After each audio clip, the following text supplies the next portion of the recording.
नमस्कार मित्रों, स्वागत है एक बार फिर से आपका हमारे चैनल जेबी डिवोशनल में। महाभारत के कुछ ऐसे प्रकरण सामने आ गए हैं कि यूं कह लीजिए कि मानव इतिहास में, हमारे इतिहास में, गौरवान्वित इतिहास में एक काला धब्बा जिसे कह सकते हैं।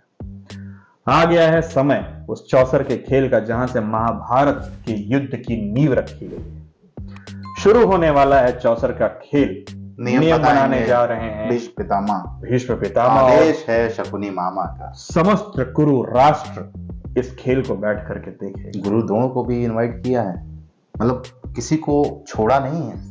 देखने लायक होगा कि किस प्रकार से अधर्म किया जा सकता है। हमें यह देखना है कि भीष्म पितामह क्या नियम बनाते हैं और वो नियम किस प्रकार सही सिद्ध होते हैं शकुनी मामा के हिसाब से, और वो प्रपंच रच पाते हैं। चलिए शुरू करते हैं एपिसोड 146 पार्ट 2। ऐसे नियम बनाइए पितामह जिससे अधर्म मर्यादा में रहे। तो सुनिए, सर्वप्रथम सम्राट, इस संसार में अधर्म से सबसे अधिक दुख स्त्रियों को होता है और सबसे अधिक अन्याय भी स्त्रियों के साथ होता है। इसलिए जब तक ये द्युत का खेल चलेगा, इस राजसभा में स्त्रियां उपस्थित नहीं होंगी। तो ये नियम कैसे टूटा भाई? ये किस प्रकार उचित है पितामह? ये सारा आयोजन तो सम्राज्ञी के सत्कार के लिए किया गया है। उनका तो यहां उपस्थित रहना अनिवार्य है पितामह। तब तो इस युद्ध के खेल को बंद ही रखना होगा युवराज, कि मुझे विश्वास है साम्राज्ञी को युद्ध से अधिक रुचि गायन वादन इत्यादि होगी।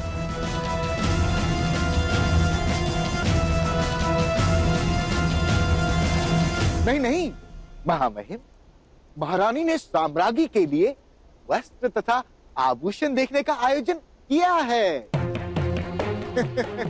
और वैसे भी मेरे बच्चे, राज स्त्रियां अपने पति तथा दासी को छोड़कर अन्य किसी के साथ युद्ध नहीं खेलती। महामहिम, आपका नियम उचित, किस प्रकार हो गया? किंतु सम्राट के खान पान तथा अल्प आहार के लिए दासियों को प्रवेश की अनुमति मिले, ऐसी मैं विनती करता हूं।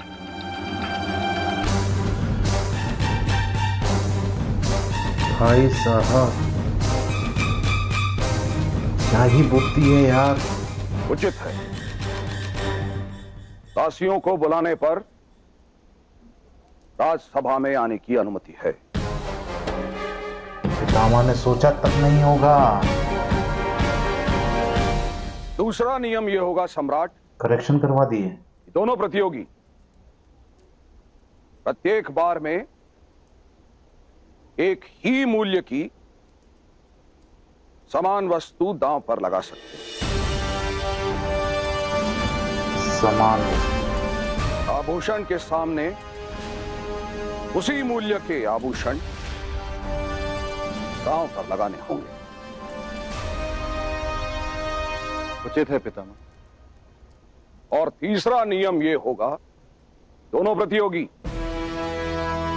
केवल और केवल उसी वस्तु को दांव पर लगा सकते हैं जिन पर उनका अधिकार है।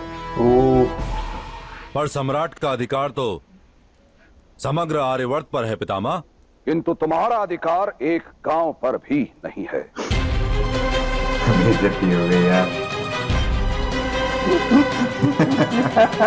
तुम क्या लगाओगे? हवा तो कुछ है ही नहीं। मैं हस्तिनापुर का युवराज हूं पितामह, और हस्तिनापुर के सिंहासन पर मेरा अधिकार है। होगा, और जब होगा तब हम सम्राट को फिर से युद्ध का आमंत्रण देंगे।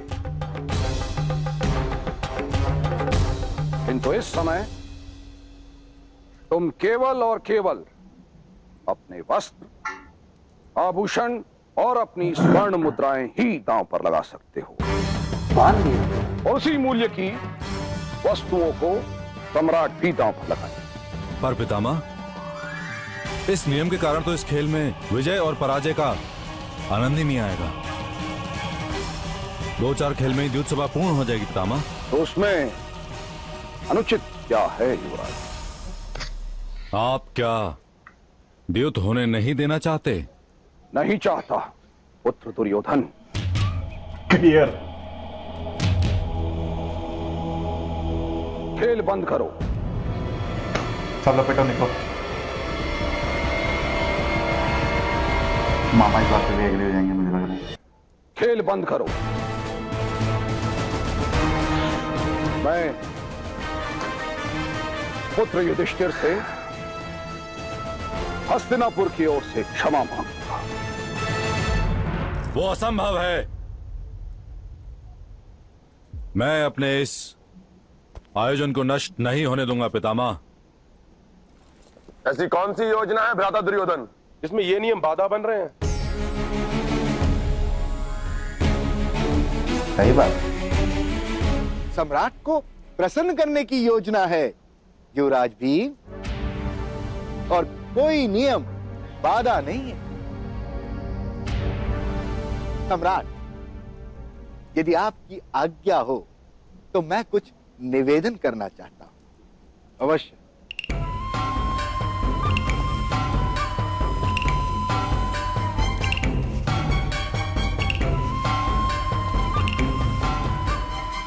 सम्राट,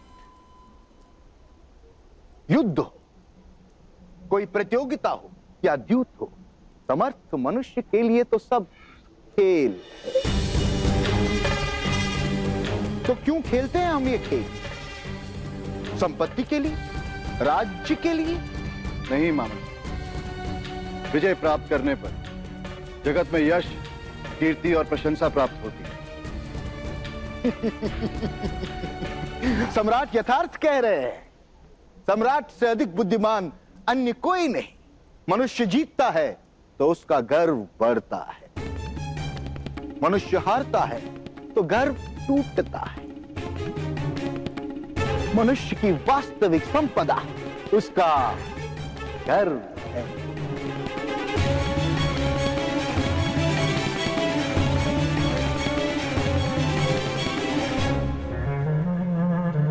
मैंने कुछ अनुचित कहा सम्राट?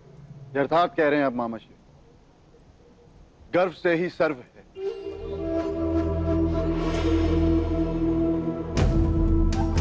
तो मैं विनती करता हूं सम्राट, दोनों प्रतियोगी अपने अपने गर्व को दांव पर लगाएं। जिस पर अधिकार हो महामहिम, और अधिकार के साथ साथ गर्व हो सम्राट, उसे दांव पर लगाया जा सकता है। और दोनों में से किसी एक के पास अपने अधिकार में ऐसा कुछ भी ना हो जो गर्व का कारण हो, तब हम इस खेल को पूर्ण मानें।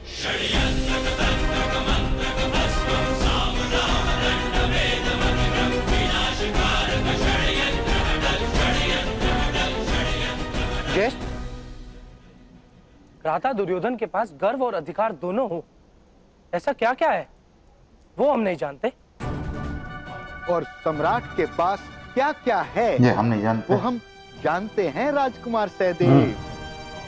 सम्राट के पास सारा आर्यवर्त है गर्व करने के लिए, और प्रिय दुर्योधन के पास 2 हाथ के फैलावे में आ सके उतना भी होगा या नहीं, ये प्रश्न है।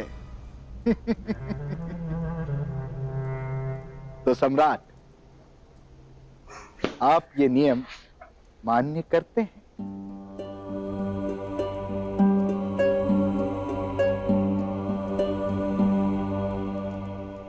मान्य है मुझे।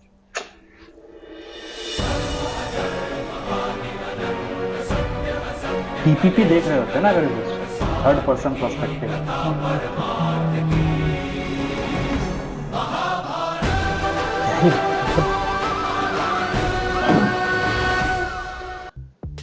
किस प्रकार से चाशनी में मिला करके करेला खिलाया जा रहा है, आपको शायद तीसरा व्यक्ति होने के नाते बहुत ही आसानी से दिख रहा होगा, क्योंकि हम दोनों पक्षों को बराबर देख पा रहे हैं। दासी को आने का छूट, अपने पास जो भी गर्व करना है, करने योग्य है, उसको लगाने की अनुमति, ये सब किस प्रकार से षड्यंत्र का हिस्सा बनेंगे, मतलब सोचकर भी बहुत विभत्स लग रहा है। भीष्म पितामह ने नियम तो अच्छे बनाए। अच्छा, उन्होंने पहला नियम बहुत अच्छा निकाला था कि स्त्री के साथ ज्यादा दुर्व्यवहार होता है द्यूत सभा में, तो स्त्रियां नहीं रहेंगी। वो तो अच्छा विचार था, लेकिन शकुनी मामा ने क्या बुद्धि लगाई और कहा ठीक है, लेकिन दासियों को तो आप आने की अनुमति दे ही सकते हैं, सम्राट की सेवा हेतु। सम्राट की सेवा तो। अच्छा, भीष्म पितामह ये आइडिया भी नहीं लगा सकते कि आगे जाके उनको दासी बनाने के विचार में है।